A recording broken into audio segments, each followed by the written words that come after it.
Yo, what's up? Welcome back to another episode of the SWUS. We're into round two. We got round two games here on Monday night. I'm going through Pacers and Knicks in this one. As far as Sunday, man, what a backbreaker of a day. So I lost a bunch of money today, but it's not just the fact that I lost some bets, it's how I lost them. First, it was the Orlando Magic, which, okay, I was on the wrong side. They definitely choked in the second half. That being said, Franz Wagner and Jalen Suggs, I mean, 3 of 24. If these guys go 7 of 24, I probably cover. What an ugly way to lose a bet. But that's whatever. I can take that. It's the NBA playoffs. It's tough. Then we get to MLB. Mets and Royals. I gave out 4 bets. I went 1 and 3. Mets and Royals both blew late leads. Both lost in extra innings. So that 1 and 3 MLB day could have easily been 3 and 1. They both blew... I think they might have both blown ninth inning. The Mets blew a ninth inning lead. The Royals might have blown a ninth inning lead too. So, man, what an ugly Sunday. Let's put that in the past and move on to Monday. Pacers-Knicks, let's go. Welcome to the SWUS. The SWUS. SWUS. Hey, get the SWUS. All right, Indiana's at Madison Square Garden for game 1 here. Knicks are laying 6 points at home. The total sitting at 217.5. Let's take a quick look at the spreadsheet, and according to the model, we should see a 5-point Knicks win. Final score 115-110 New York. Injuries and inactives, and we'll start with Indiana. Big one here. Tyrese Halliburton is on the injury report. He's listed as questionable, and he got banged up in that last game. So I don't know if that means it's a true questionable or if it's just a precautionary questionable. We'll have to wait and see, but he is on the injury report here.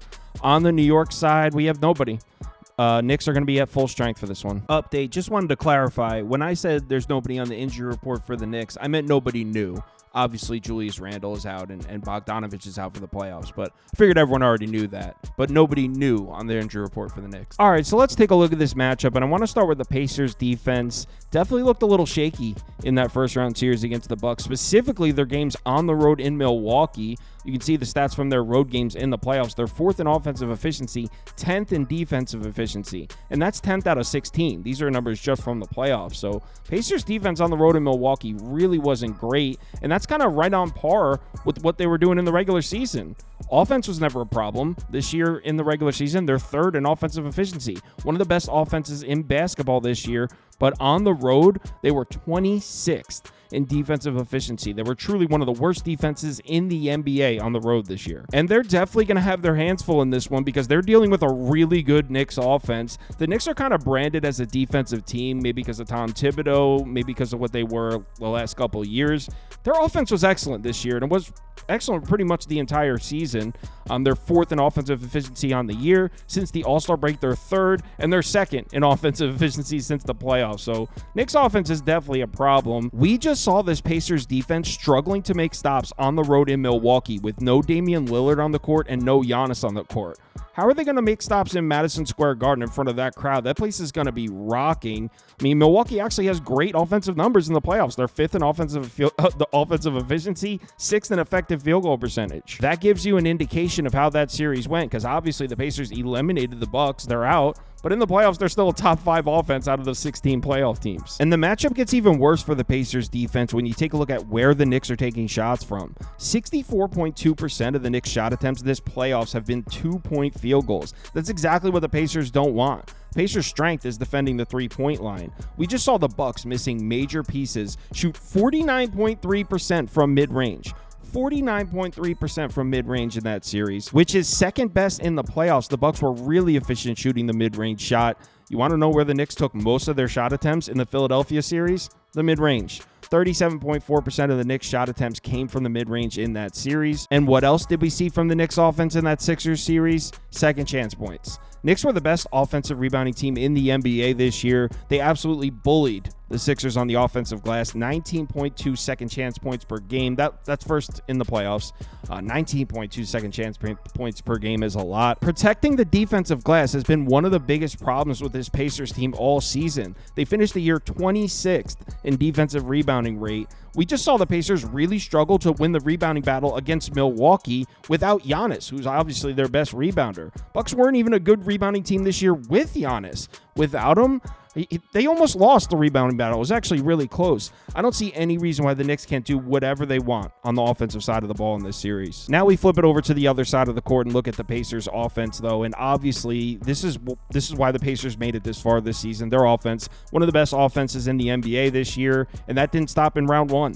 In the playoffs, they're second in offensive efficiency, third in effective field goal percentage. In the regular season, they're second in offensive efficiency, first in effective field goal percentage. And the last time the Pacers came to Madison Square Garden, that was February 10th, right before the All-Star break. Indiana hung 125 points on the Knicks in that game. Now, there's a huge asterisk in that one. No Hartenstein, no Mitchell Robinson, no OG Anunoby. All three of those guys were out for that one. Precious Achiuwa and Taj Gibson were the only active bigs on the roster for the Knicks in that game. All three of those guys, Hartenstein, Mitchell Robinson, OG Anunoby, obviously they're all healthy right now and they're all playing great defense. And this is a Pacers team that relies on scoring at the rim. 35.5% of the Pacers' shot attempts this season have come at the basket. That's third most in the NBA. This current Knicks defense is playing excellent right now. Keep in mind, the Knicks with OG Anunoby this season were 20-3 in the regular season. They have a defensive rating of 107.8 within games when OG Anunoby is active. 107.8. In case you're unfamiliar with those kinds of metrics, Minnesota Timberwolves led the NBA this year with a defensive rating of 108.9. So the best defense in the NBA was Minnesota at 108.9. The Knicks with OG Anunoby were a full 1.1 points per 100 possessions better than that. So the Knicks with OG Anunoby were the best defense in the NBA by far. Now, it's only 23 games, but still. And want to know what else this New York defense is elite at? Defending the fast break, which is huge against the Pacers. Fourth in frequency, third in efficiency since March 15th. One of the best transition defenses in the league. We just saw this Bucks defense make Indiana's fast break uncomfortable. During the regular season, the Pacers averaged 16.6 fast break points per game. That's fourth best in the NBA. So as we know, the fast break, a huge part of the Pacers offense. In the first round against the Bucks, 11.8 fast break points per game. That's 10th best in the playoffs. So that's 10th best out of 16. If Bobby Portis and Malik Beasley are able to limit the Pacers fast break, then this Knicks defense should have no problem with it. And speaking of fast breaks, want to know who's got the best offensive fast break in the playoffs so far this year? New York. First in frequency, first in efficiency. This Knicks team is really humming right now. As far as betting this game, I mean, I'm sure you've gathered I'm on the Knicks here. I was really worried about that first round matchup against Philadelphia. In fact, I feel like the Knicks got a little bit lucky in a couple of those games. That's not the case in round two. I really like this matchup for the Knicks. Unless something crazy happens, I'll probably be betting New York throughout this series. So give me the Knicks minus, I think I got it at -6. I bet it yesterday, but I'm pretty sure I'm laying the points for the Knicks. I think I got -6. As far as the total, I'm a little torn here because part of me thinks Tom Thibodeau might take a page out of Doc Rivers' book in that first round. Bucks did a great job at limiting the fast break, slowing the game down, taking the Pacers out of their element. So part of me thinks Thibodeau's going to want to do that, and that leads me towards an under or a Pacers team total under. But also the Knicks have been running such an efficient fast break, and they've been so good when they push the tempo that I don't know if they're going to want to stop that. So I'm really torn on what the pace of this game is going to be. I guess I'd lean over if I had to pick. So over a pass as far as the total, but I am laying the points with the Knicks. If you want my top bets, spreadsheets, or you want to join the Discord, head over to KyleKirms.com. The information's right there on the homepage. Let's have ourselves a great Monday. I need to get a few of these dollars back, man. That Sunday, just a Sunday of heartbreaks. So let's have ourselves a good Monday and start the week off properly. Remember to bet responsibly, and I'll talk to you in the Discord.